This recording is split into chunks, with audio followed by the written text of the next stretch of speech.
మరొక జీవితానికి పునాది వేసుకోవడానికి ఈ జీవితాన్ని మనకి ఇచ్చాడని ఎంతమంది అర్థం చేసుకుంటున్నామంటే చాలా తక్కువ కదా. చాలా తక్కువ మంది ఏం చేస్తున్నారండి, అర్థం చేసుకుంటున్నారు, అంతేనా? ఈరోజు చూడండి, మనం చూసినప్పుడు మనకిచ్చినటువంటి ఒక ఆవిష్కారాన్ని దేవుడు ఇచ్చి మనకి భూమి మీద పంపిస్తూ ఉన్నాడు. ఈ 70-80 సంవత్సరాలని మనకి కీర్తనల గ్రంథంలో మనం చూస్తూ ఉంటాం. 90వ కీర్తనలో మనం చూసినప్పుడు మా ఆవిష్కారము 70 సంవత్సరములు, అధిక బలం ఉంటే 80 సంవత్సరాలు. ఈరోజు మనం చూసినప్పుడు అది కూడా లేదండి, చాలా కష్టమైనటువంటి పరిస్థితులు ఉన్నారు. ఈరోజు మనం చూసినప్పుడు ఉదయం న్యూస్లో కూడా చూస్తున్నప్పుడు తమిళనాడు ప్రాంతంలో ఈ ఈ వివాదాలు, ఈ గొడవలు ఉన్నాయి కదా. ఈ గొడవలు ఎలా ఉన్నాయంటే నెంబర్ 1లో ఉన్నాయనేది ఈరోజు న్యూస్ ఛానల్లో చెప్తూ ఉన్నారు. కారణం ఏంటంటే ఈ జీవితకాలం మట్టుకే ఏం చేస్తే, ఈ జీవితకాలం మట్టుకే దానికోసమే మనం ఎదురు చూస్తే ఏమవుతుందంటే ఖచ్చితంగా ఇలాంటివి జరుగుతూ ఉంటాయి అన్నమాట. నిజం, ఈనాడు మనం చూసినప్పుడు అన్యులను పక్కన పెడితే ఈరోజు బాప్తిస్మం పొంది క్రీస్తు ప్రభువులో మనము మన ఆత్మీయ జీవితాన్ని కొనసాగుతున్నటువంటి మనం ఎంత ఎదుగుతున్నాం దేవుని కోసం, రాబోయే మరొక జీవితానికి ఎంత పునాది మనం వేసుకోగలుగుతున్నామంటే ఎంత ఆలోచిస్తున్నాం. ఎవరు చూశారులండి, రాబోయే మరో జీవితం ఉందంట, ఆ జీవితం కోసం ఎవరు చూశారేంటి అని చాలామంది ఆలోచనలు ఉంటాయి. ఏమండి, అయితే ఒక వాక్య భాగం చూసి మనం ముందుకు వెళ్ళిపోతాం. చూడండి, కొరింథీయులకు రాస్తున్నటువంటి మొదటి పత్రిక 15వ అధ్యాయము అపోస్తులైనటువంటి పౌలు గారు కొరింథీయులకు పత్రిక రాస్తూ మొదటి పత్రిక 15వ అధ్యాయము 19వ వచనాన్ని మనం చూసినప్పుడు దేవుని వాక్యం ఏ రీతిగా తెలియపరుస్తూ ఉంటుంది. బాగా గమనించాలి. ఈ జీవిత కాలము మట్టుకే మనము క్రీస్తునందు నిరీక్షించు వారమైన ఎడల మనుషులందరికంటే దౌర్భాగ్యులమై ఉందుము అంటున్నాడు. అంటే ఈ జీవిత కాలం మట్టుకే మనం ఏం చేయకూడదట, నిరీక్షణ అనేది మనం కలిగి ఉండకూడదు. అంటే చాలామంది భక్తుల జీవితాల్లో మనం చూసినప్పుడు రాబోయే మరొక జీవితం కోసం ఎదురు చూసారా, లేకుంటే ఉన్నటువంటి జీవితంలోనే ముగింపు అనుకున్నారా? రాబోయే జీవితానికి పునాది వేసుకున్నారు వాళ్ళు. ఉదాహరణకు ఒక అబ్రహాం ఉన్నాడు అనుకోండి. అబ్రహాము రాబోయే జీవితానికి పునాది ఎలా వేశాడంటే ఆయనకి ఇచ్చినటువంటి ఆ జీవితంలో దేవుని కోసం నమ్మకంగా బ్రతకగలిగాడు. ఈరోజు కూడా మనం చూడండి, ఒక ఇద్దరు భార్యాభర్తలకు వివాహమైంది అనుకోండి. ఆ భార్యాభర్తలు వివాహమైనటువంటి వాళ్ళు చాలా నమ్మకంగా దేవునికి ఉంటేనే ఏమవుతుంది, వాళ్ళ కుటుంబం అనేది అభివృద్ధి చెందుద్ది. అంతేనండి. భార్యాభర్తలు కానీ ఒకవేళ వాళ్ళ మధ్యలో ఇబ్బంది అయింది అనుకోండి, వాళ్ళకు వచ్చే పిల్లలు ఏమవుతారు, చాలా ఇబ్బంది పడిపోతారు. ఇప్పుడు తల్లిదండ్రులు గొడవ పడుతూ ఉన్నారు అనుకోండి, పిల్లలు ఏం నేర్చుకుంటారు? అందుకే ఈనాడు కూడా తల్లిదండ్రులు చూడండి, బిడ్డలకి చాలా కష్టపడి ఆస్తి సమకూరుస్తూ ఉంటారండి. మా పిల్లోడండి, నేను బాగా కష్టపడ్డాను, నా రెక్కల కష్టం, నేను ఈ విధంగా కష్టపడుతున్నాను కానీ నా బిడ్డలు ఏమవ్వకూడదు, కష్టపడకూడదు అని తల్లిదండ్రుల ఆలోచనలు ఉంటాయి. కానివ్వండి, ఈ ఆస్తి అంతస్తులు ఇవన్నీ కష్టపడి తండ్రి బిడ్డకు అప్పచెప్తాడు, ఉన్న పాటలు అయిపించిన వాళ్ళు లేరా? అయిపించి ఆ విధంగా రోడ్డుకు వచ్చినటువంటి వాళ్ళు లేరా అంటే అవును. మీరు సొలొమోను జీవితంలోకి వెళ్ళి చూడండి, భక్తుడైనటువంటి సొలొమోను జీవితానికి వెళ్ళి మనం చూసినప్పుడు ఆయన ఎక్కువగా ఈ శరీరాన్ని సుఖపెట్టాలని ప్రయత్నం చేశాడట. శరీరాన్ని అంటే నా జీవితంలో అన్నీ చూద్దాం, అన్నీ చూస్తే అసలు నా యొక్క మనసు అనేది ఏ విధంగా తృప్తి పడద్దో దాన్ని తృప్తి పరస్తమో అని అన్నీ చేసుకున్నాడట, అన్నీ సంపాదించుకున్నాడు. అసలు తక్కువైంది ఏమీ లేదండి. ఉదాహరణకి మనం చూసినప్పుడు వివాహ విషయంలో కూడా చాలా వివాహాలు చేసుకున్నాడు, అంటే ఎక్కువైనటువంటి భార్యలను తెచ్చుకున్నాడు, కానీ అందులో ఏం లేదట.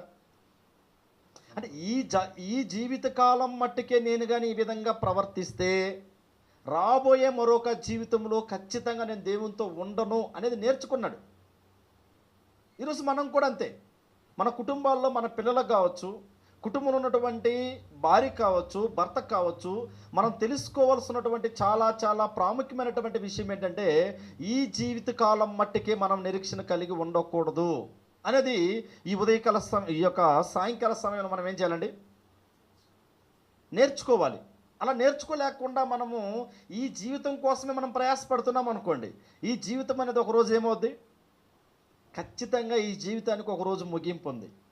ఆ ముగింపు తర్వాత మరలా జీవితానికి ఏం చేయదు, అది ప్రోత్సహించదు.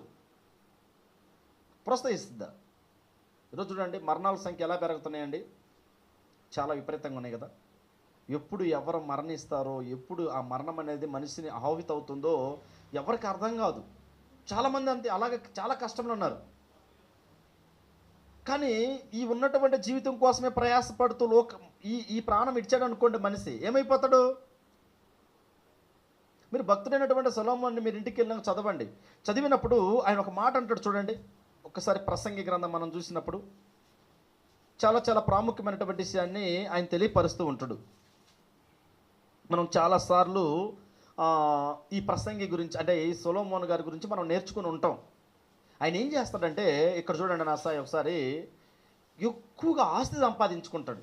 ఆస్తి సంపాదించుకొని నా యొక్క మనస్సుని తృప్తిపరద్దాం అనుకున్నాడు. అంటే ఈ శరీర సంబంధమైనటువంటి ఈ మనస్సు ఈ శరీరాన్ని ఏం చేయాలనుకున్నాడట, సుఖపెట్టాలని ప్రయత్నం చేశాడట. మనకు ఎక్కడ ఉంటుంది అంటే అది ప్రారంభంలోనే ఉంటుంది. అయితే చాలాసార్లు మనం చూసాం, 2వ అధ్యాయంలోనే ఉంటుంది. ఈ 2వ అధ్యాయం 4వ వచనంలో, నేను గొప్ప పనులు చేయబోనుకుంటేనే. బాగా గమనించాలి, ప్రసంగి గ్రంథం 2వ అధ్యాయం 4వ వచనం. దేనికోసం గొప్ప పనులు చేయబోనుకున్నాడండి? మనం కొరింథీ రాసిన మొదటి పత్రిక 15వ అధ్యాయం 19వ వచనం చూసాం. ఈ జీవిత కాలం మట్టికే మనము నిరీక్షించగలిగిన వారమైతే మనుషులందరికంటే ఎలా ఉంటామట, దౌర్భాగ్యులమై ఉంటాం. అయితే ఈ జీవిత కాలం మట్టికే ఏమనుకున్నాడు ఆయన, సుఖం అనుభవిద్దాం అనుకున్నాడు. కానీ సంతోషాన్ని ఇవ్వగలిగాయి అవన్నీ కూడా. అంటే చూడండి, 2వ అధ్యాయం 4వ వచనాన్ని మనం చూసినప్పుడు ఆయన అంటాడు, నేను గొప్ప పనులు చేయబోనుకుంటేనే. ఏం చేశాడంటండి?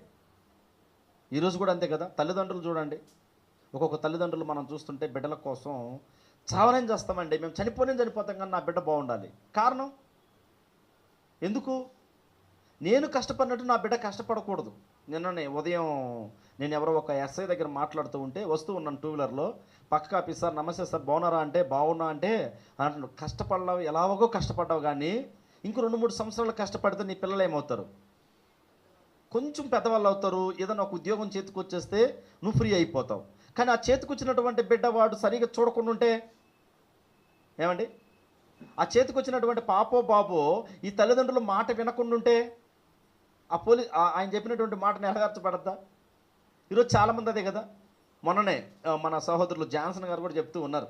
ఏమంటున్నారంటే, అక్కడ ఒక పాప గురించి మాట్లాడుతూ, నేను గవర్నమెంట్ స్కూల్ నుంచి చదివి వచ్చాం, అసలు నేను ఇంటర్మీడియట్లోనే వెళ్ళిపోవాల్సి ఉంది, నేను ఎక్కడికో వెళ్ళిపోయి ఏదో చేయాల్సి ఉంది, కానీ దేవుడు నన్ను ఇంత దూరం నడిపించాడు.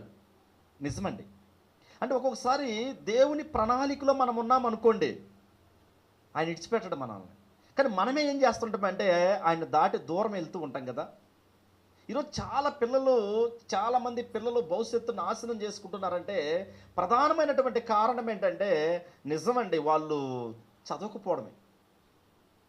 ఇంకా మరొకటి, చెప్పిన మాట వినకపోవడం. ఉదయమే కటింగ్ షాప్కి వెళ్తే ఆ కటింగ్ షాప్ దగ్గరికి వెళ్ళినప్పుడు కటింగ్ చేస్తున్నాడు బ్రదర్, ఒక తమ్ముడు చేస్తుంటే అంటున్నాడు, ఏం చదివావు తమ్ముడు అంటే 10th చదివాను అన్నాడు. ఏం మరి ఇంకా ముందు కంటిన్యూ చేయలేదంటే 16-17 సంవత్సరాలే, 3 సార్లు రాశాను, ఫెయిల్ అయిపోయాను. ఇంకేం చేస్తాడు? అందుకే నేను ఒక నిర్ణయం తీసుకున్నా. ఏం తీసుకున్నానంటే, ఈ పనైనా ఖచ్చితంగా నేర్చుకుని నేను దీంట్లోనే మా అమ్మ మా నాన్నని సంతోషపెట్టాలనుకుంటున్నాను సార్, మీరు ఏమంటారు దానికి అన్నారు. ఖచ్చితంగా అదే పని చేయని చెప్పాను.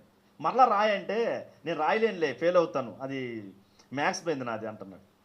నిజం, చాలామంది పిల్లలు ఏమవుతూ ఉంటారంటే, ఒక స్టెప్ పోయిన తర్వాత మరొక స్టెప్కి ఏం చేస్తారంటే, మరొక స్టెప్లో అయినా నేను ఏం చేయాలి, దాన్ని అందుకుందాం, దాన్ని సాధిద్దాం అనేది ప్రయత్నం చేస్తారండి. కానీ ఇక్కడ ప్రసంగి అయినటువంటి, ఇక్కడ మనం చూస్తున్నప్పుడు సొలొమోను, భక్తుడైనటువంటి సొలొమోను గారు కూడా ఆయన జీవితంలో ఏమనుకున్నాడంటే, గొప్ప పనులు చేయబోనుకుంటేనే. గొప్ప పనులు ఏంటి? దేనికోసం? ఈ జీవితం కోసం, ఈ శరీర సంబంధమైనటువంటి జీవితం కోసం చాలా చాలా ప్రయాసపడి దాన్ని సంతోషపరద్దామని మనస్సులో అనుకున్నాడు. అనుకొని ఊరకు లేడండి, సాధించాడు, అన్నీ చేసుకున్నాడు. అన్నీ చేసుకుంటే మీరు ఇంటికి వెళ్ళి చదవండి. 2వ అధ్యాయం మొత్తం కూడా చదివినప్పుడు నేను కొంచెం అక్కడక్కడ టచ్ చేసి వెళ్ళిపోతాను. చూడండి, 2వ అధ్యాయం ఏమంటాడంటే, 2వ అధ్యాయం ప్రసంగి గ్రంథం 2వ అధ్యాయం 4వ వచనం, నేను గొప్ప పనులు చేయబోనుకుంటేని, నా కొరకు ఇండ్లు కట్టించుకుంటేని. ఇల్లు కాదండి, ఏంటట? ఇండ్లు. ఇండ్లు కట్టించుకొంటిని, నా కొరకు ఏం చేశాడంట? ద్రాక్ష తోటలు నాటించుకొంటిని, నా కొరకు తోటలను శృంగార వనములను వేయించుకొంటిని, వాటిలో సక విధములైన ఫలవృక్షములను నాటించితిని. అయితే కిందకు వచ్చిన తర్వాత అంటున్నాడు, వెండి బంగారు ఇవన్నీ కూడా తన మనస్సుకి నింపుకొని ఆనందపరద్దాం అనుకున్నాడు. ఈరోజు మనం కూడా అంతే కదా. 1000 రూపాయలు ఉందనుకోండి, సంతోషం రాదు. ఇంకా కొంచెం కొంచెం కొంచెం ఉందనుకోండి, ఇంకా కొంచెం కొంచెం కొంచెం కూర్చుకొని ఏం చేస్తాం? నెమ్మది ఉంటుందేమోలే అనుకుంటాం. చాలా నెమ్మది కలగద్దేమో, మనకి చాలా హ్యాపీగా ఉందాం అనుకుంటాం. నెమ్మది ఉంటుందా? ఆ ఉన్నటువంటి 1000, 2000 ఒక్కసారి పట్టుని అయిపోయాయి అనుకోండి, ఏమవుతుంది? తెల్లారి నిద్ర పట్టదు, మరలా అప్పు తెచ్చుకుంటాం. అంతేనా? అప్పుడు మనసుకు నెమ్మది ఉంటుందా? మీరు బాగా గమనించండి. తోటలు, శృంగార వనములు, ఆయనకి సకల విధమైనటువంటి ప్రతిదీ సంపాదించుకున్నాడు. ఇంకా మరి ప్రాముఖ్యమైనది ఏంటంటే, మనకి అంటే ఊర్ల దగ్గర ఉన్నటువంటి వాళ్ళకి బాగా తెలుసు. చెరువు అనేది ఎంతమందికి ఒక చెరువు ఉంటుంది ఊర్లో? ఊర్లో ఒక చెరువు ఉంటుంది కదా, ఒక గ్రామానికి. కానీ ఆయన ఏం చేశాడంటే చెరువులు త్రవించుకున్నాడట. ఎన్ని చెరువులు త్రవించుంటాడు? ఏమండి? భయంకరమైనటువంటి చెరువులు త్రవించి, ఆ చెరువుల్లో వచ్చినటువంటి నీరు నిల్వ చేసి, ఆ నీరు మొత్తం కూడా పంటకి పండించి, అవి మొత్తం కూడా తెచ్చుకొని ధనాన్ని తెచ్చుకుంటే ఎంత ఉంటుందో కూడా లెక్క లేకుండా సంపాదించుకున్నాడు. అందుకే ఈ జీవిత కాలం మట్టుకే మనము దేవుని యందు నిరీక్షింపగలిగినటువంటి వారంగానే ఉన్నామనుకో, మనుషులందరికంటే మనం కూడా ఏమవుతాం? ఇప్పుడు దౌర్భాగ్యం అయిపోతాం. రాబోయే మరొక జీవితం ఉందా మనకి. ఈనాడు మనం చూడండి, భార్యాభర్తలు, అంటే నేను ఎవరి గురించి మాట్లాడడం లేదు కానివ్వండి, ఎగ్జాంపుల్ చెప్తున్నాను. భార్యాభర్తలు వృద్ధాప్యం ఉన్నటువంటి వారు మనం చూసినప్పుడు ఎప్పుడు ఒకరిని ఇడిచి ఒకరు వెళ్ళిపోతారో తెలియదు. ఎలా ఉంటుందా ఆ సిచ్యువేషన్ అనుకుంటే? ఎలా ఉంటుందండి? భార్యాభర్తలు బ్రతుకుతూ బ్రతుకుతూ జీవనంలో ఉన్నారనుకోండి, ఒక 50 సంవత్సరాలు వచ్చింది అనుకోండి. ఆ 50 సంవత్సరాలలో భర్తో భార్యో ఎవరో ఒకరు నిడిచి ఒకరు వెళ్ళే ఆ స్థానం వస్తుందా లేదా? పరిస్థితి వస్తుందా లేదా? ఖచ్చితంగా వస్తుంది. వెళ్తే ఎలా ఉంటుంది? హ్యాపీగా ఉంటుందా? భార్య ఒక భర్తో ఒక 50 సంవత్సరాల తర్వాత ఒక మధ్య వయసు వచ్చిన తర్వాత ఒకరు భూమిని ఖాళీ చేశారనుకోండి, ఎలా ఉంటుందండి? ఉన్నటువంటి వ్యక్తి సంతోషంగా ఉండగలడు? ఈయన కూడా కృషించిపోతాడు. ఒకవేళ ఆమె కూడా ఏమవుద్ది? కృషించిపోద్ది. అంతేనా? కానీ ఇక్కడ ఈ సొలొమోను గారి విషయంలో మనం చూసినప్పుడు ఆయన ఒకటే మాట చెప్తున్నాడు. ఏమంటున్నాడంటే చూడండి, ప్రసంగి గ్రంథం 12వ అధ్యాయము 13వ వచనాన్ని మనం చూసినప్పుడు, 12వ అధ్యాయం 13వ వచనం, ఇదంతయు వినిన తర్వాత తేలిన ఫలితార్థం ఇదే. ఇదంతా అనుభవించాడట. ఇండ్లు, ద్రాక్ష తోటలు, వెండి బంగారము, చెరువులు, ఇక శృంగార వనములు మొత్తం చేసుకున్న తర్వాత ఆయన ఏమంటున్నాడంటే, ఇదంతా అనుభవించిన తర్వాత ఒక్కటే నాకు మిగిలింది. ఏంటది? ఈరోజు కూడా చూడండి, చాలామందికి వివాహాలు అయ్యాను అనుకోండి, వివాహం అయింది అనుకోండి, నేను ఎవరి గురించి, ఇక్కడ ఉన్న వాళ్ళ గురించి కాదండి, ఎగ్జాంపుల్ చెప్తున్నాను. వివాహం అయింది అనుకోండి, ఏమన్నా ఒక వస్తువు తక్కువ వేశారనుకోండి, ఒక వస్తువు, ఒక గోల్డ్ విషయంలో 1 గ్రాము 2 గ్రాము తగ్గేది అనుకోండి, ఊరుకుంటారా? ఆ రోజు మాట ఎంత చెప్పారు వేస్తామని. ఎందుకు వేయలేదు? మా ఊరిలో ఒకరు ఉన్నారు, ఏం చేశారంటే వాళ్ళు ఏదో 10 గ్రాములు వేస్తామని చెప్పారట. 10 గ్రాములు వేస్తానని చెప్తే వాళ్ళు 7, 8 వేసారట. 2 తగ్గిందని చెప్పేసి 20 కిలోమీటర్లు వెళ్ళారు మధ్యాహ్నం భోజనం కూడా చేయకుండా బైక్ మీద. ఒక పట్టణానికి వెళ్ళి దాన్ని తూకం పెట్టి చూస్తే 2 గ్రాములు తక్కువ ఉందంట. మాట చెప్పిన తర్వాత 2 గ్రాములు తక్కువ ఉందని ఆ చైన్ తీసుకుని వెళ్ళి వాళ్ళ మీద పడేశారంట. ఎలా కనపడుతున్నాం మేము మీకు? అసలు ఏమనుకుంటున్నాం? అంత తక్కువ కనపడుతున్నామా మేము మీకు అని గొడవ పెట్టుకొని మధ్యాహ్నం టైంలో అన్నం కూడా తినకుండా అక్కడ పడేసి అందరం వచ్చారట. నిన్న చెప్తున్నారు ఫోన్ చేసి. ఏమండి? అంటే నిజం, ఇవన్నీ ఒకవేళ 10, 12 వేసారనుకోండి, దానివల్ల సంతోషం ఉంటుందా? ఉండదు. అందుకని అంటున్నాడు ఇక్కడ, ఏమంటున్నాడంటే, ఇదంతయు వినిన తర్వాత తేలిన ఫలితార్థం ఇదే, దేవుని యందు భయభక్తులు కలిగి ఉండి ఆయన కట్టడలను అనుసరించి నడుచుచుండవలెను, మానవ కోటికి విధియే విధి. చాలా చాలా ప్రాముఖ్యమైనటువంటి విషయాన్ని ఈ సాయంకాల సమయంలో దేవుడు మనల్ని హెచ్చరిస్తూ ఉన్నాడు. నిజమండి, ఒక్కొక్కసారి దేవుడు స్ట్రైట్గా వచ్చి ఎవరిని హెచ్చరించరు కానివ్వండి. దేవుని వాక్యం ఏం చేస్తుంటుందంటే, ఒక్కొక్కసారి మనకి మరొక అవకాశాన్ని కల్పిస్తూ ఉంటుంది ఈ భూమి మీద, మంచి పునాది వేసుకోవటానికి.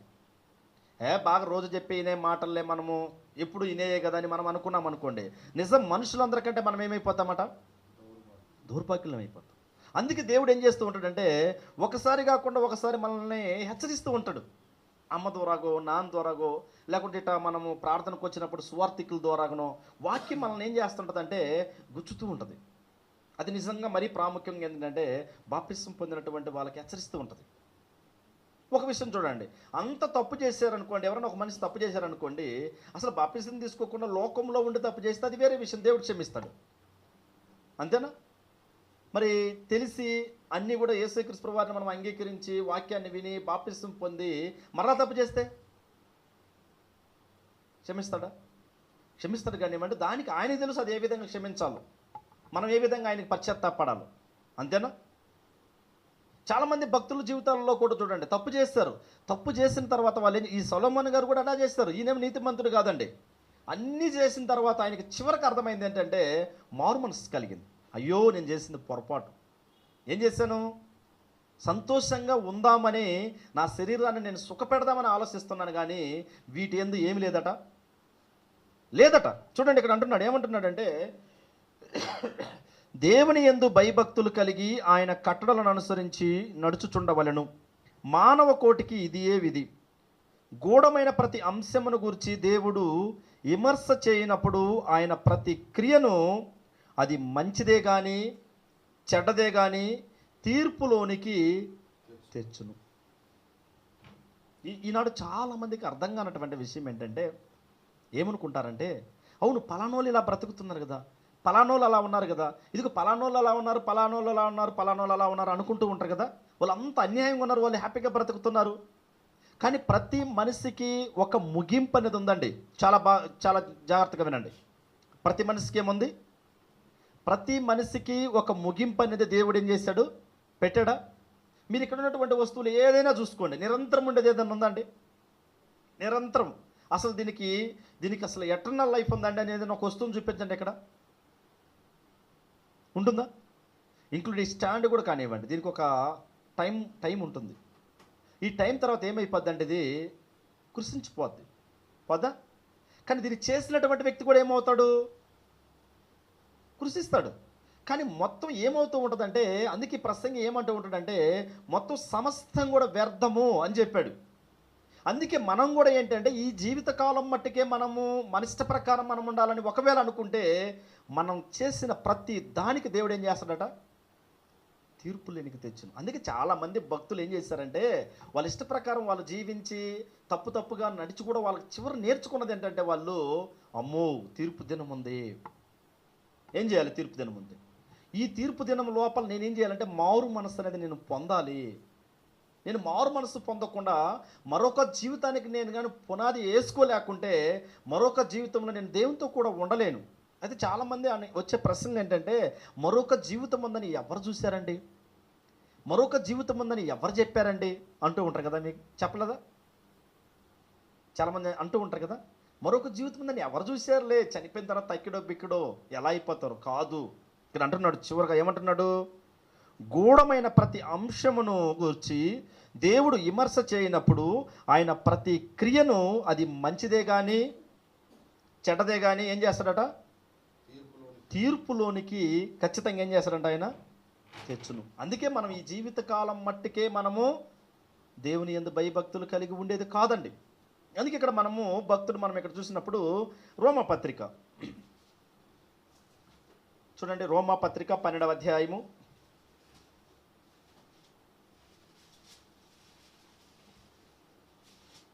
రోమపత్రిక 12వ అధ్యాయము మనం చూసినప్పుడు రోమపత్రిక 12వ అధ్యాయము మొదటి 2 వచనాలు. కాబట్టి సహోదరులారా, పరిశుద్ధమును దేవునికి అనుకూలమైన సజీవ యాగముగా మీ శరీరములను ఆయనకు సమర్పించుకునుడని దేవుని వాత్సల్యతను బట్టి మిమ్మును బతిమలాడుకొనుచున్నాను. ఇట్టి సేవ యుక్తమై ఉన్నది అంటున్నాడు. ఏమంటున్నాడండి ఇక్కడ? కాబట్టి సహోదరులారా, పరిశుద్ధమును దేవునికి అనుకూలమైన సజీవ యాగముగా మీ శరీరాలను మీరేం చేయండి? ఆయనకు సమర్పించుకునడి. దేవుని వాత్సల్యతను బట్టి మిమ్మును బతిమలాడుకొనుచున్నాను. ఇట్టి సేవ ఏమై ఉన్నదట? యుక్తమై ఉన్నది. అంటే చాలా ప్రాముఖ్యమైనటువంటి విషయం. అంటే ఎందుకు మన శరీరాన్ని సజీవయాగంగా దేవునికి సమర్పించాలి? సజీవయాగంగా ఎందుకు మన దేవునికి మన యొక్క ఈ శరీరం అనేది దేవునికి సమర్పించాలంటే, అవును, దేవుణ్ణి ఇడిచి దీన్ని ఎంత సంతోషాన్ని దీన్ని నింపదామన్నా కూడా అదేమవుదట, కుదరదు. ఎగ్జాంపుల్ సొలొమోన్ గారు దేవుణ్ణి విడిచిపెట్టి చాలా సంపదను తెచ్చుకొని ఈ శరీరాన్ని చాలా హ్యాపీగా ఉంచుదామని ప్రయత్నం చేశాడు. ఏమన్నాడండి? దేవుణ్ణి విడిచిపెట్టి ఏమి చేసినా కానివ్వండి, అదేంటట, ప్రతి విషయాన్ని దేవుడు ఏం చేస్తాడట, తీర్పులోనికి తెచ్చును. అందుకని అంటున్నాడు ఇక్కడ, సజీవయాగంగా మీ యొక్క శరీరాలను మనం ఏం చేయాలి, సమర్పించాలి. ఈనాడు చాలామందికి అర్థం కాదండి. లోపల ఆత్మ ఉంది, ఆత్మ పైన ఏముంది, శరీరం ఇచ్చాడు. మనిషి రెండు భాగాలు, ఒకటి శరీరము, రెండు ఆత్మ. ఈనాడు మనం అనుకునేది ఏంటంటే, శరీరం చేసింది శరీరానికే కదా అంటారు. కాదు, శరీరం చేసే ప్రతి క్రియకు ఆత్మ అనుభవించవలసింది. శరీరం చేసినటువంటి ప్రతి మంచి పనికి దేవునితో కూడా ఉండబడుతుంది. అంతేనా? ఒకటి పరలోకం ఉంది, అది కూడా ఏంటి, పరలోకం అంటే ఈ లోకం కానటువంటిది. ఆ పరలోకం అనేది కూడా నిత్యము ఉండేది, నరకము నిత్యము ఉండేది, ఈ రెండు కూడా నిత్యము ఉండేది. కానీ ఈ రెండు కూడా నిత్యము ఉండే అందులో మన ఆత్మ వచ్చి ఎందులో ఒక దాంట్లో నిత్యము ఉండబోతుంది. అంతే కదండి? మనకు బోర్డు లేదు, బోర్డు ఉంటే బాగుండేది. రెండు కూడా ఎవరితో ఉండబోతున్నాయి? ఒకటి దేవునితోనా, లేకుంటే నరకంలోనా? కానీ దేవుడు నరకంలో ఉండటానికి దేవుడు ఇష్టపడలా. ఈ శరీరం చేసినటువంటి పనులను బట్టి ఈ ఆత్మ వెళ్ళి నరకంలో పడిపోతుంది. అందుకే అంటున్నాడు, మీ శరీరాన్ని మీ ఇష్టం వచ్చినట్టు మీరు వాడకండి. అంతే కదండి? ఇప్పుడు చూడండి, ఈ శరీరంలో చేయి తీసుకుని ఎవరన్నా కొడతాం అంటే, బయట వాళ్ళని ఎవరన్నా కొడతాం అనుకోండి, అది కంప్లీట్ అవుద్ది. ఏమవుద్ది, ఈ శరీరం చేసినటువంటి పనికి ఈ శరీరం మొత్తం కూడా బాధింపబడుతుంది కఠినంగా. చూసారా మీరు? అంతేనా? ఎవరన్నా దారిని పోయేటప్పుడు అలాగా కొట్టామనుకోండి, బాగా కొట్టామనుకోండి గట్టిగా, ఏమవుతుంది, కొట్టింది చెయ్యే కాబట్టి చెయ్యినే తీసుకెళ్ళండి అంటామా? వచ్చి వాళ్ళు అడిగారు అనుకోండి, ఎవరండి కొట్టింది ఇక్కడ అడుగుతారా, లేకపోతే ఏ చెయ్యి కొట్టిందని అంటారా? ఏమండి, ఎవరు కొట్టింది? ఎందుకు? శరీరంలో చెయ్యి ఒక భాగం. ఇప్పుడు ఈ చిన్న చెయ్యి చేసినటువంటి పనికి మనిషి అంతా కూడా ఎక్కడికి వెళ్తున్నాడు, బాధింపబడుతున్నాడు. కానీ ఇప్పుడు బాగా గమనించండి, ఈ శరీరం బాధింపబడినప్పుడు శరీరంలో ఉన్నటువంటి ఆత్మ,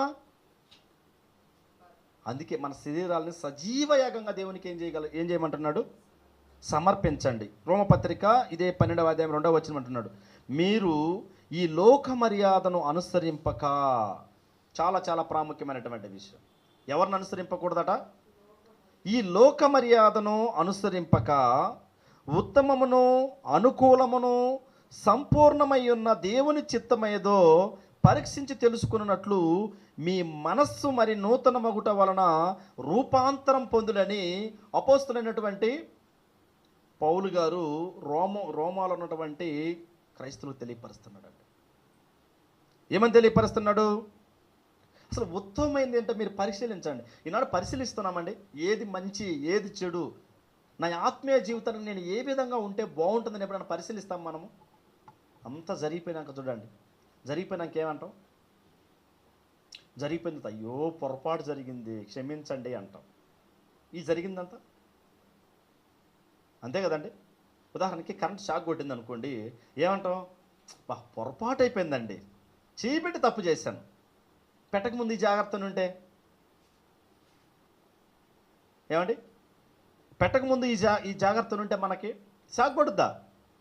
కొట్టదు. అందుకని అంటున్నాడు, ఏమంటున్నాడంటే, మీరు ఈ లోక మర్యాదను ఏం చేయకూడదు. నిజం, మనుషుల్ని నాశనం చేసేది ఒకటే, ఏంటంటే ఈ లోక స్నేహం.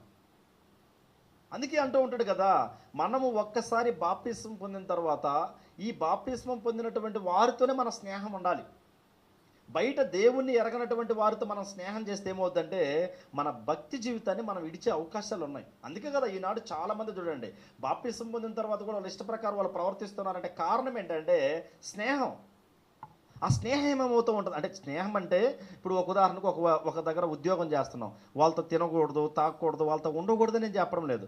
వాళ్ళ మర్యాదల్లోకి మనం వెళ్ళిపోకూడదు. వాళ్ళు చేసే ఆచారంలోకి మనం వెళ్ళిపోకూడదు. వాళ్ళ స్నేహం ఎంతవరకు ఉండాలో మనం ఏం చేయగలగాలి, ఉండాలి. చాలామంది కూడా చెప్తూ ఉంటారు చూడు, ఒక లిమిట్ పెట్టుకో. ఎవరితైనా కూడా ఇంట్లో చెప్తారా, పిల్లలకు తల్లిదండ్రులు ఎక్కువ చెప్తూ ఉంటారు. ఏమంటారు, అందరితో స్నేహం చేయగానే ఒక లిమిట్ పెట్టుకో, ఆ లిమిట్ని దాటకు. ఒక భార్య కూడా ఒక భర్తకు చెప్తూ ఉంటాడు, భర్త కూడా భార్యకి చెప్తూ ఉంటుంది, పలానోళ్ళతో మాట్లాడగాని ఏం చెయ్యి, ఒక లిమిట్ పెట్టుకో, వాళ్ళతో ఎక్కువగా పట్టించుకోక అంటూ ఉంటారు అన్నమాట. కారణం ఏంటంటే, అవును, చెడిపోయే అవకాశాలు ఉన్నాయా? ఉన్నాయి. అందుకే ఇక్కడ మనం చూసినప్పుడు గలతీయులకు రాస్తున్న పత్రిక ఇక్కడ చూడండి,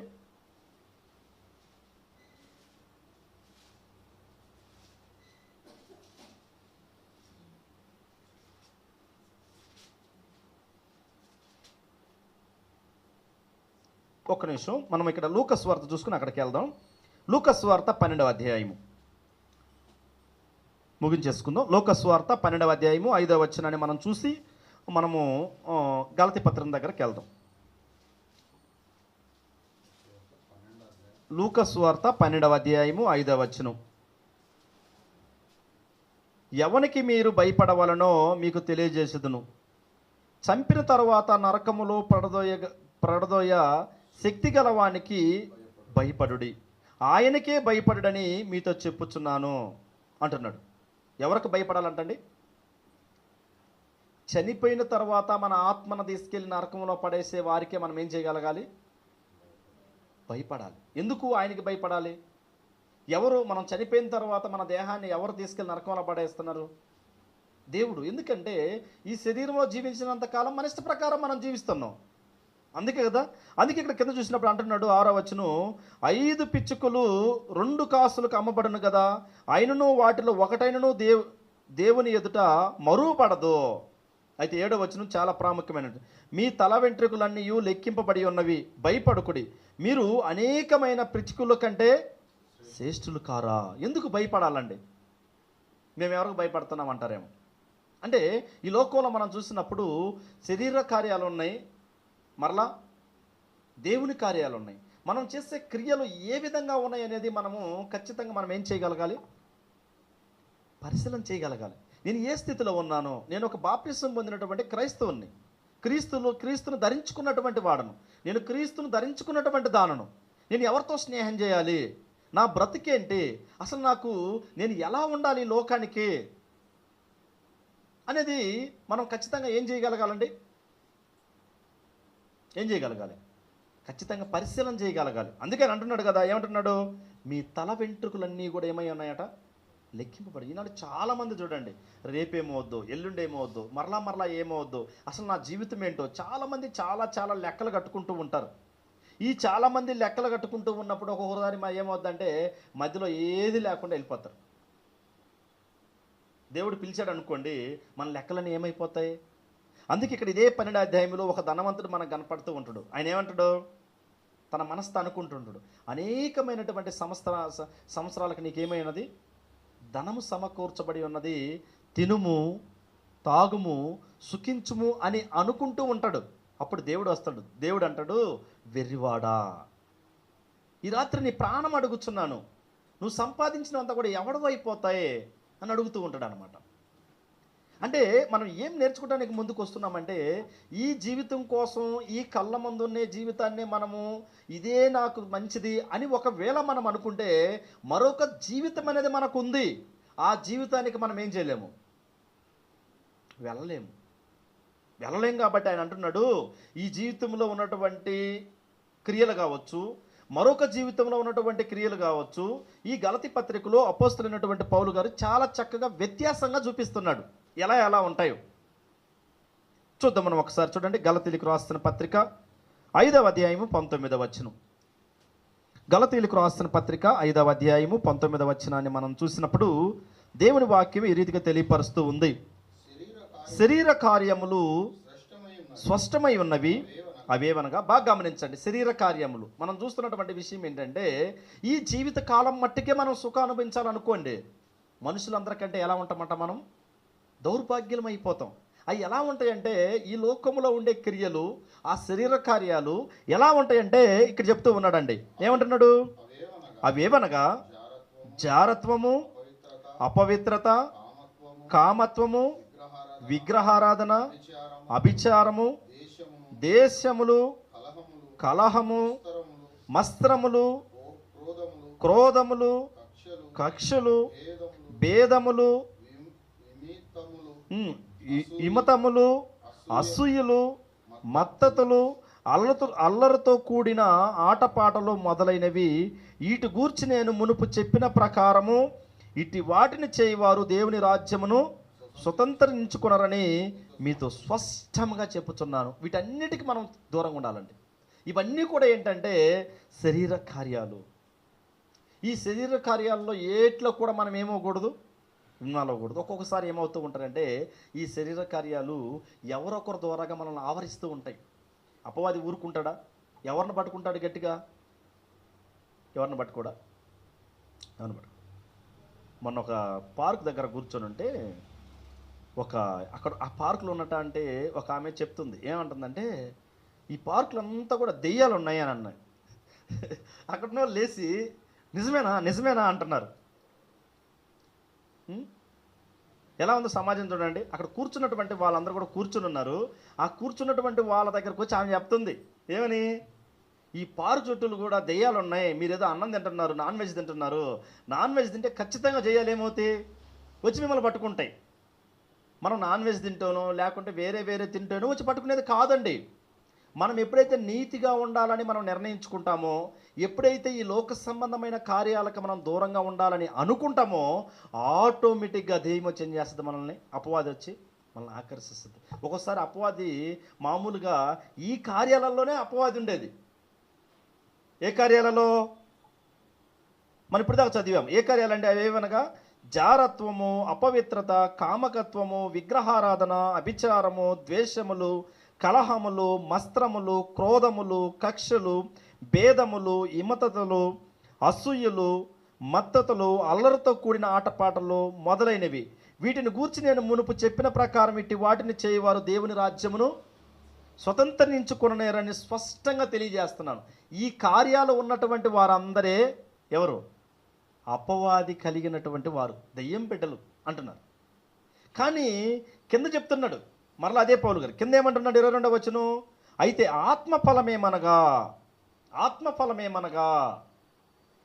అంటే ఆత్మ సంబంధమైనటువంటి ఫలాలు పైన చూసినప్పుడు మనం శరీరానికి సంబంధించినవి, ఈ శరీరానికి సంబంధించినవి వీటిలో మనం ఉన్నామనుకోండి, అపవాది వచ్చి మనల్ని ఆకర్షించినట్టే. అపవాది అందరిని పట్టుకోదు. చాలామందికి డౌట్ ఏంటంటే చీకటి ఉంటే దయ్యం ఉంటుందేమో కదండి. ఒక దేవుని చిత్తం అయితే మనం అపవాది గురించి మరొక క్లాస్లో మనం నేర్చుకోవడానికి మనం ప్రయత్నం చేద్దాం. ఓకేనండి. అయితే ఇక్కడ చూస్తే చీకటి ఉంటే దయ్యం వస్తుందేమోనని చాలామందికి ఏం చేస్తుంటారు, భయపడుతూ ఉంటారు. చీకటి ఉంటే దయ్యం రాదు. దయ్యం ఈ కార్యాలుంటే దయ్యం వస్తుంది. ఈ కార్యాలు ఎవరైతే అవకాశం ఇస్తారో, ఈ కార్యాలకి ఎవరైతే లోబడతారో, ఈ కార్యాలు ఎవరైతే చేయాలని ప్రేరేపింపబడతారో వాళ్ళలో అపవాది ఉంటుంది. వీటిని ఏమన్నారంటే శరీర కార్యములు. ఏంటండి? శరీర కార్యములు. అయితే ఆత్మ సంబంధించినటువంటి కార్యాలు కూడా ఉన్నాయి, ఆత్మఫలం కూడా ఉంది. ఏంటంట? ప్రేమ, సంతోషము, సమాధానము, దీర్ఘశాంతము, దయాలత్వము, మంచితనము, విశ్వాసము, సాత్వికము, ఆశా నిగ్రహము, ఇట్టి వాటికి విరోధమైన నియమమేమీయూ లేదు. క్రీస్తు యేసు సంబంధులు శరీరమును దాని ఇచ్చలతోనూ దురాశలతోనూ సిలువబడి ఉన్నారు అంటున్నాడు. అంటే మనిషికి మనము 2 భాగాలు చూసినప్పుడు మొదటి భాగంలో శరీర సంబంధమైన కార్యాలు చూపించాడు, రెండో సంబంధంలో ఏం చూపించాడు? ఆత్మ సంబంధమైనటువంటి కార్యాలు చూపించాడు. అందుకేనండి ఈనాడు మనం చూసినప్పుడు మనం ఉన్నటువంటి రక్షణ మనం ఖచ్చితంగా కాపాడుకోవాలి. ఆ బాధ్యతను దేవుడు మన మీద పెట్టాడు. చూడండి, ఇక్కడ మీరు కూర్చున్నటువంటి వాళ్ళు కూడా చాలామంది ఉద్యోగం చేసే వాళ్ళు ఉన్నారు, పని చేసే వాళ్ళు ఉన్నారు, లేకుంటే ఏదేదో సొంత పనులు చేసుకున్నటువంటి వారు కూడా ఉన్నారు. కానీ వాళ్ళకి ఇచ్చినటువంటి పనిలో వాళ్ళు నమ్మకంగా ఉంటారా, ఉండరా? చాలా నమ్మకంగా ఉండాలని ప్రయత్నం చేస్తారు కదండి. మీరు ప్రతి వారి దగ్గర ఒక యజమానుడు అనేవాళ్ళు మీకు ఉంటారు, మనకు ఉంటారు కదా పనిచేసే దగ్గర. ఆ పని చేసే యజమాని పట్ల ఎలా ఉండాలనుకుంటాం? చాలా నమ్మకంగా ఉంటాం. ఈరోజు కూడా మనం చూడండి, ఒకసారి బాప్తిసం పొందాం, యేసుక్రీస్తు వారి గురించి మనం విని విశ్వాసం ఉంచి మారు మనసు పొంది మనం బాప్తిస్మం పొందిన తర్వాత ఎంత ప్రమాణం చేశాం దేవునితో? మనం చేసామా చేయలేదా? చేసాం. ఈ ప్రమాణాన్ని మనం ఏం చేయకూడదు? మరణం దాకా కాపాడుకుంటే మనకు పరలోకం ఇస్తాడు. కానీ మధ్యలో మనము మరలా లోకంలో పడిపోయామనుకోండి, దాన్ని ఏమంటూ ఉంటుందంటే విశ్వాసఘాతకులు. ఏమన్నది బైబిల్ దాన్ని? ఇప్పుడు చూడండి, ఒక ఫ్రెండ్స్ ఉన్నారు అనుకోండి, ఇద్దరు ఫ్రెండ్స్ మధ్య కానీ, మరి ఈ ఫ్రెండ్స్ మధ్య ఇద్దరిలో కూడా ఒక్కొక్కసారి గొడవలు వచ్చినప్పుడు ఏమంటారండి? నేను ఇలా మాట్లాడతాడని అనుకోలేదండి, నేను కళ్ళలో కూడా అనుకోలేదు ఇలా మాట్లాడతాడని. అప్పుడు బాధ కలుగుద్దా? వన్ సైడ్ బాధ కలిగితే అది మనం పోయిన ఆదివారం చూసాం. అది ఏమవుతుంది? ఈ లోక సంబంధమైనటువంటి ప్రేమ మరలా కలుసుకుంటుంది, మరలా విడిపోద్ది. కానీ దేవుడు చూపించే ప్రేమ ఎలా ఉంటుందంటే ఆ ప్రాణం పెట్టేది. అందుకే ఆత్మఫలం అనేది మనం చూసాం. అయితే ఇక్కడ అంటున్నాడు, పిలిపిలికి రాసిన పత్రిక 2వ అధ్యాయం చూడండి, ముగించేసుకుందాం. పిలిపిలికి రాసిన పత్రిక 2వ అధ్యాయము 12వ వచనాన్ని మనం చూసినప్పుడు, పిలిపిలికి రాసిన పత్రిక 2వ అధ్యాయము 12వ వచనం, కాగా నా ప్రియులారా, మీరు ఎల్లప్పుడూ విధేయులై ఉన్న ప్రకారము నా ఎదుట ఉన్నప్పుడు మాత్రమే గాక మరి ఎక్కువగా నేను మీతో లేని ఈ కాలమందును భయముతోనూ వణుకుతోనూ మీ సొంత రక్షణను ఏం చేయాలి? కొనసాగించుకొనుడి అంటున్నాడు అపోస్తులైనటువంటి పౌలు గారు. ఈ అపోస్తులైనటువంటి పౌలు గారు ఈ పిలిపిలికి పత్రిక రాస్తే ఎక్కడి నుంచి రాస్తున్నాడు అంటే చెరలో నుంచి రాస్తున్నాడు. నేనున్నప్పుడు మాత్రమే మీరు కోరుకుండ బాగుండడం కాదు, నేను లేనటువంటి కాలంలో కూడా మీ రక్షణ మీరేం చేయగలగాలి? కాపాడుకోగలగాలి. అవునండి, ఈరోజు ఈనాడు మనం రక్షణలో ఉన్నాం. ఆ రక్షణ మనం ఏం చేయగలగాలి? కాపాడుకోగలగాలి. ఒక యజమాని దగ్గర మనం పని చేస్తున్నాం, పనికి ఒప్పుకున్నాం, ఎలా ఉండాలి? వాళ్ళతో మనం ఎలా ఉండాలి? చాలా నమ్మకంగా ఉండాలి. నమ్మకంగా ఉంటేనే మనకేం చేస్తాడు? ఆయన జీతం ఇస్తాడు. నెల వచ్చేసరికి 30వ తారీఖు 29వ తారీఖు టక్కంత అకౌంట్లోకి వచ్చి పడుతుంది, అంతేనా? లేకుంటే నెలంతా కష్టపడితే 1వ తారీఖు 2వ తారీఖు జీతం ఇస్తారు వాళ్ళు. మరి నమ్మకం తప్పితే పేమెంట్ కూడా ఇవ్వరు. ఈ నెల ఏం చేయలేదు, నువ్వు చేసిన దానివల్ల మాకేంటి లేదు, ఏమీ లాభం లేదు. మరి దేవుని దగ్గరికి వెళ్ళాం, మన పాపాలు ఒప్పుకున్న తర్వాత మనము లోక ఆశను మనం విడిచిపెట్టాం. మరలా దేవుని దగ్గరకు వచ్చినప్పుడు ఎలా ఉండాలి? భయముతో వణుకుతో మన సొంత రక్షణ మనం ఏం చేయగలగాలి? కాపాడుకోవాలి. మనం నిజంగా దేవునికి నమ్మకంగా ఉండగలగాలండి. ఒక భార్యాభర్తల మధ్య మనం ఒకసారి చూడండి, నిబంధన చేసిన తర్వాత ఆ నిబంధన విడిచిపెడితే ఏమంటుంది భర్త ఏమంటాడు? విశ్వాసఘాతకులు అంటారు. అంటే కుటుంబంలో కూడా చూడండి, ఉదాహరణకు ఒక పెద్ద వయసు అయిపోయినంత కూడా వాళ్ళు చేయబట్టుకుని వెళ్తారు. వృద్ధాప్యంలో ఎవరన్నా చూసారా మీరు చాలామంది రీల్స్ చూస్తుంటారు కదా ఎక్కువగా. ఆ రీల్స్ చూసేటప్పుడు కూడా ఈ ముసలితరంలో ఉన్నటువంటి వాళ్ళు కూడా ఏం చేస్తారండి? ఒకవేళ భర్త బాగున్నాడు అనుకోండి, అంటే కొంచెం యాక్టివ్గా ఉన్నాడు అనుకోండి, భార్యకి ప్రతిదీ చేస్తూ ఉంటాడు. ఏమండి? భోజనం పెట్టడం కానివ్వండి, తుడవడం కానివ్వండి, స్నానం చేయించడం కానివ్వండి. ఒకవేళ భార్య బాగా ఉందనుకోండి, భర్త క్షీణించిపోయాడు అనుకోండి, భార్య ఏం చేస్తుంది? భర్తకి చాకరీ చేస్తూ ఉంటుంది. కారణం, నన్ను నమ్మి వచ్చిందండి అంటాడు. నన్ను నమ్మి మేమేం చేస్తాం? వివాహం చేసుకున్నాం. ఈరోజు మనం కూడా పరలోకంలో ఉన్నటువంటి క్రీస్తు మనల్ని ఏం చేస్తాడు? విలువ పెట్టి కొన్నాడు, రక్తం కార్చాడు. ఆ రక్తం కార్చినటువంటి క్రీస్తుకి మనం ఎలా ఉండాలి? చాలా నమ్మకంగా ఉండాలి. అలా నమ్మకత్వాన్ని మనం లేదనుకోండి, సొలొమోన్ గారు చెప్పింది, ఆయన ఏం చెప్పాడు? ప్రతిదానికి ఏముందంట? ప్రతిదానికి ఒక సమయం ఉంది, ప్రతిదాన్ని కూడా దేవుడు తీర్పులోకి తెచ్చుకుంటాడు, తీర్పు దినాన ఖచ్చితంగా ఆయన విమర్శ చేస్తాడు అంటున్నాడు. ఇప్పుడు సొలొమోన్ గారి విషయంలో మనం చూసినప్పుడు ఏది అనుభవించలేదని మనం చెప్పలేమండి. ఏం చేశాడు మరి? సమస్తాన్ని అనుభవించి చూశాడు. అనుభవించి చూసిన తర్వాత ఏమర్థమైందంట? ఆయన నీతిగా బ్రతకడమే మానవ కోటికి ఇది అని నేర్చుకున్నాడు. ఈరోజు కూడా మనం చాలా ఆరాట పడతాం, అది తెచ్చుకుందాం, అది చేస్తే బాగుండు, ఇది చేస్తే బాగుండు, ఈ విధంగా చేస్తే బాగుండు, అలా చేస్తే బాగుండు, అక్కడికి వెళ్తే బాగుండు, ఏదేదో చేస్తాం, ఏమీ చేయలేము, లాస్ట్కి వచ్చి అక్కడే నిలబడతాం. అంటే అంటాం, ఇంత కష్టపడ్డాం కానీ ఏం లేదు, ఫలితం లేదు. కారణం ఏంటంటే ఈ జీవితం కోసమే మనం ఏం చేయకూడదు? అపోస్తులైనటువంటి పౌలు గారు కొరింథీలో ఉన్నటువంటి స్థానిక సంఘానికి మనం ప్రారంభంలో చూసాం. మొదటి కొరింథీయులకు రాసిన పత్రిక 15వ అధ్యాయం 19వ వచనం. ఈ జీవిత కాలం మట్టికే మనం క్రీస్తు యందు నిరీక్షింపబడినటువంటి వారమైతే మనుషులందరికంటే దౌర్భాగ్యులు కాదండి. మరొక జీవితం అనేది ఉంది.